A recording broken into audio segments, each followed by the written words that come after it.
podcast where we focus on helping you claim what's rightfully yours, your health and your freedom.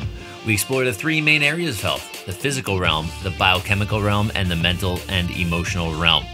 We also explore all the areas of lifestyle we can find that will help you live more abundantly, regardless of where you're starting. And remember, in life, you'll either make excuses or create results. You choose. I'm your host, Dr. Josh Hant, and I'm glad to be with you here today. Make sure to head on down to the show notes and click on the link to join our tribe of human-powered life heroes, where we'll update you on new shows, events, product launches, and so much more. Now, it's time to enjoy the show.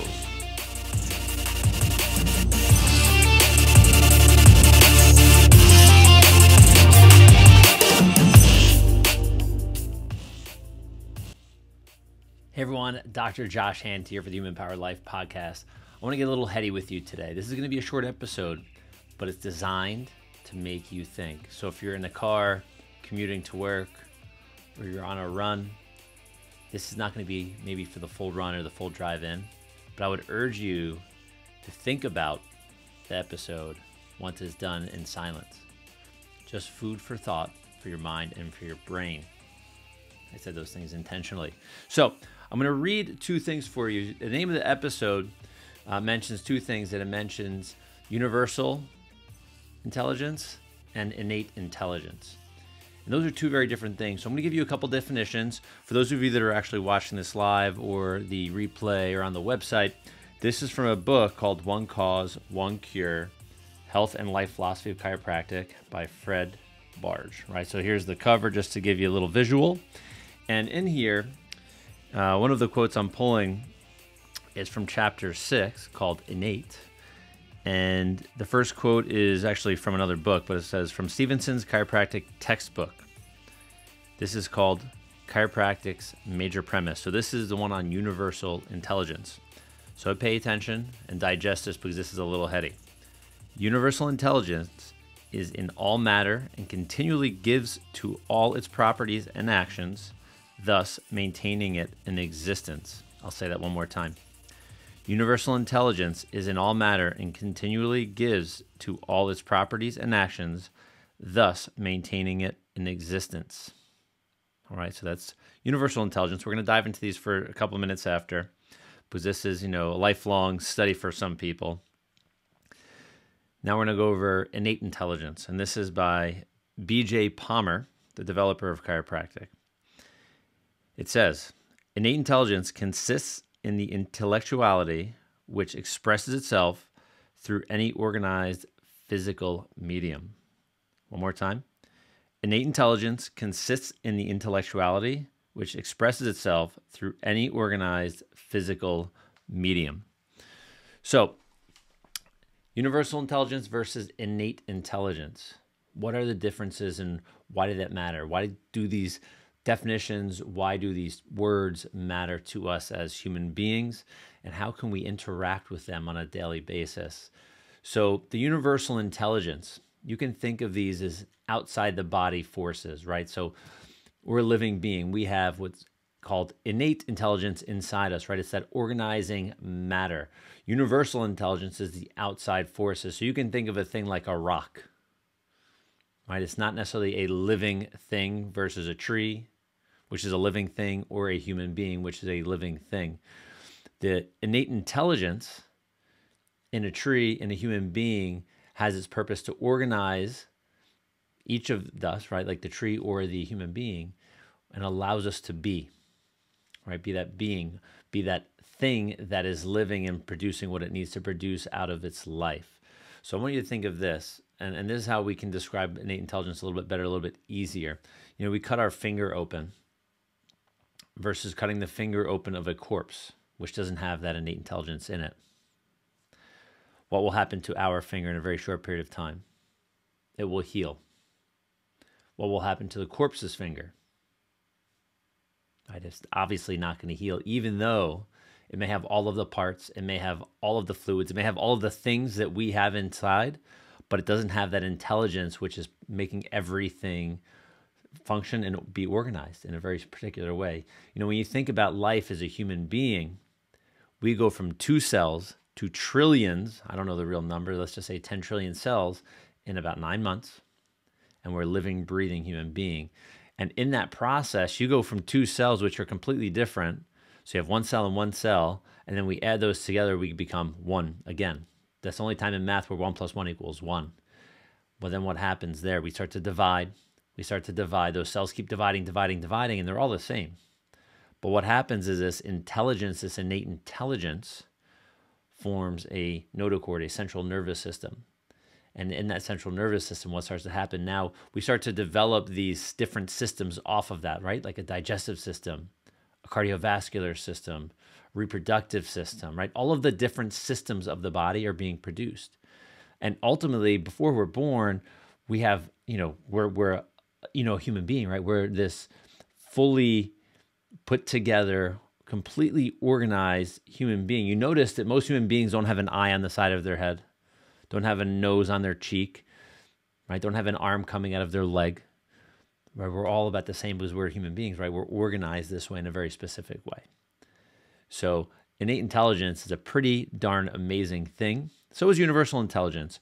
But I want you to think about this. Now let's just step back so we can step back into the picture. I know it was a little heady to start, but I will let you know this. I look at these two things on a daily basis. I interact with them on a daily basis, and I do it in a couple different ways. And I'll give you a couple examples. First, I know this has probably happened to almost all of you that are listening or watching. Have you ever woken up in the middle of the night and had like this thought flash, like, whoa, I have this really good idea? Or I thought of something that I may have thought of about days ago, but I couldn't remember. Now these thoughts start to flood in. And we wake up and we're like, why am I waking up? All of these thoughts are flying through my head.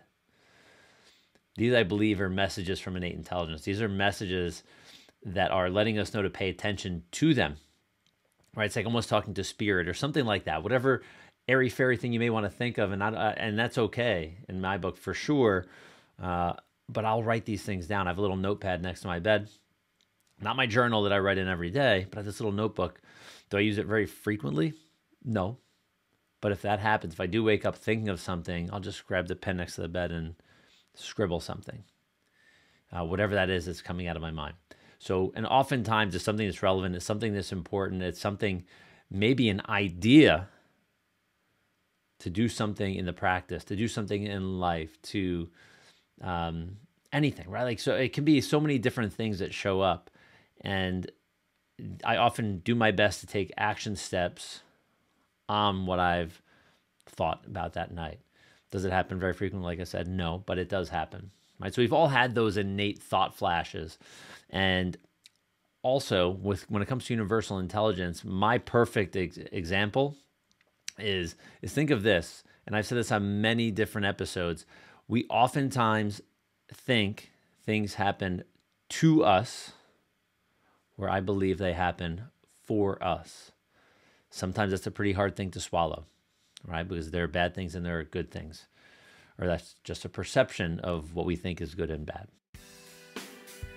Hey, we're giving you a short break here where you can head down to the show notes or lifestylelocker.com and join our tribe of human-powered life heroes. You'll be the first to know about new shows, events, product launches, affiliate specials, and more. And now, back to the show. So for me, one of my most recent experiences of, I think, me thinking the universe is letting me know to do something happened on November 5th, but it actually happened, I believe, in October, or end of September, October, during a 150-mile ultramarathon attempt. I ended up straining my knee, my IT band on my right knee, and I had to tap out at about mile 63, if I remember correctly. And very frustrating when you're set to do 150 and you only get to 63. Yeah, it sucks. I know people looking, thinking and watching and listening going, 63 miles? That's nuts. That's more than 2 marathons. Yes, I know. But when you set out a bigger goal and bigger journey to be on, it can be frustrating. But these are also lessons to learn. So I injure my knee. I recover fairly quickly. All right. I don't go running, the hard the next day, but I do trot around and I don't miss a day of running. I keep going. I was on what they called a running streak. So let's fast forward now to November 5th, the day before the New York City Marathon. In New York, it's a beautiful day. It's about 70 degrees. And I figured, what the heck? I'm going to go for a trail run. I haven't really been running outside because the weather's been kind of on and off and iffy, but it's this warm, unusually warm day. I'm going to go for a trail run, one of my favorite trails by my house. I get up about a third of a mile in. I step off a rock. Well, a third of a mile is straight uphill, right? And I get to the top of the hill. I take a step off this one rock, and the inside of my right foot lands on a very jagged, pointy rock, which then makes my ankle roll outwards. The outside bump, called the lateral malleolus, touches the ground. So you can go ahead and feel that part of your ankle now. That was folded down and touching the ground. Right? My foot was almost at 90 degrees. I thought I totally broke everything. You know, George Carlin would have been very happy. I was dropping F-bombs. I was cursing. I was really the only one there. I was pissed off. And I'm thinking to myself, okay, looking around, it's beautiful. Grab my phone out, take a picture of where I am, just so I can have a positive memory of how beautiful it was. Then I have to hobble down the mountain, call my wife, and I was probably very short with her. And she's like, "Do you want me to come and get you?" I said, yeah. How are you going to do that? You're going to drive your car, climb up the mountain, carry me down the mountain, drive 2 cars home at the same time? No, you know, so she kind of knew that I was in an uncomfortable place. And I'm glad she didn't take it personally, obviously apologizing for me being a jerk. But that was the pain talking, not me. So I get down, get the x-rays, blah, blah, blah, blah, blah. This is a long story, which many of you know who followed me around. I had a grade 4 sprain in my ankle, which is pretty nasty, tears and the whole 9 yards. I ended up getting an MRI down the road. So the message was my ankle getting injured. Okay. That was the universe, in my opinion. That was me paying attention to the universe saying, right knee, month later, right ankle, and I didn't want to give up. What did I recognize, and what was the message, the hidden message in the injury, besides being pissed off and frustrated and angry? It was this. The one, that I didn't give myself enough time to heal, was step 1. Step 2 was I didn't do enough things to prevent the future injury, which was my ankle. So I just kind of ran it off, so they say, but I actually literally ran it off, the knee problem. I didn't do enough massages. I didn't do enough foam rolling. I did not do enough Theragun or massage gun. I did not do enough cold immersion. I did not do enough of the things that I would tell other people to do. I'm human. What can I say to myself? That's not an excuse. That was just me being stupid with the situation, and I own it. And I own me being, ignorant to that situation. So now, fast forward, we're, months out beyond November. This is, I'm recording this right now on the last day of February in 2023. I can run. Does the ankle still bother me? Yes. I didn't run for months and months and months. So I took time off. I was doing cold immersion therapy in our bathtub, which gets down between 49 and 53 degrees. I've stretched. I've used our massage gun. I've used heat from time to time. I've stretched. I've done all of the things I'm supposed to do. Unfortunately, I was on, which stunk, which was like the holy cow wake-up call, was crutches in my practice. And, adjusting patients, having to walk around the practice with crutches. It created great stories, right? Conversations. But then a cane and then nothing. So ultimately, what I recognize now that I look back on it, it's easy to see things, right? Hindsight is always 20/20.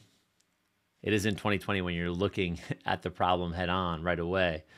But now that I've looked at it and paid attention to it and recognized what I've done for myself, I was probably between 178 and 180 pounds around the injury time, because I've been running a lot. I think I was day 165 of my running streak that stopped that day. Doesn't mean I'm going to stop. I'm going to start this running streak again eventually. But I'm working my way in gently. I'm being smart with this. But what has happened, I started to lift more weights. I started to do more strength and stability training versus a boatload of running, or as I would say in New York, a shit ton of running. What I did is, with the strength training, and then the rehabilitation type stuff between the stretching and the therapies that I mentioned before, I've gone from 178 to 180 pounds, we'll say, to 198 pounds. And yes, I have to admit there's definitely a little bit of fat in there, but I've definitely put on a lot of muscle mass, which I'm happy for. My wife loves that I look better, with more meat on my bones, if you will, than less meat. I feel good in both weights, though I'll probably get skinnier again. I'm going to do my best to keep as much muscle mass on now while I'm training, because I think the thing that I didn't have was stability strength for my knee, which led to that problem, and which led to the ankle down the road or up the trail, however you want to look at it. So where in your life are you actually listening to these messages? Are you getting these innate thought flashes? And it doesn't have to be in bed, right? Like I mentioned, it could be any time during the day in life. Sometimes daydreaming, things like this and meditation can bring out these same innate thought flashes. Just as an example, my father was doing a meditation at work yesterday, and he came to the meditation and goes, I have these ideas, and he wrote them down, which was really cool. So he had these thought flashes during a meditation. So it doesn't have to be in sleep. It doesn't have to be in a meditation. It could be daydreaming. It could be on a run. Oftentimes I get great thought flashes while on a run, because the most important thing to listen to is yourself and that innate inside. And oftentimes that shows up, and sometimes I'll have to stop running and type it into my phone, type an idea into a phone or whatever, talk into my phone, whatever it may be. But where in your life are you having these innate thought flashes, and are you paying attention? I hope you are. And second, are you listening to the universe? Right? Remember, it is happening for you and not to you.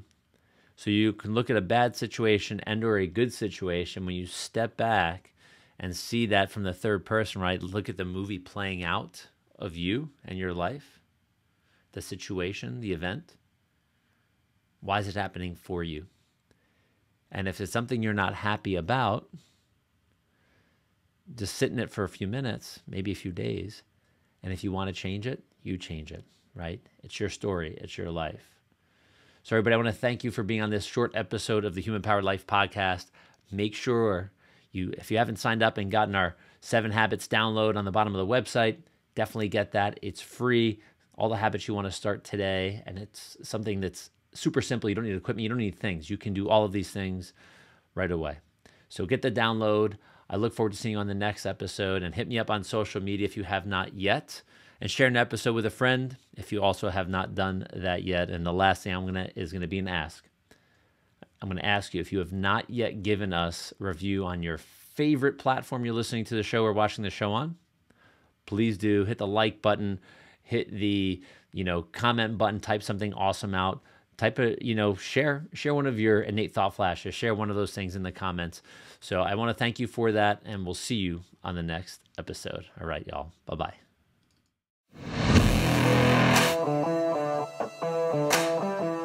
Thank you for tuning into this episode of the Human Powered Life podcast.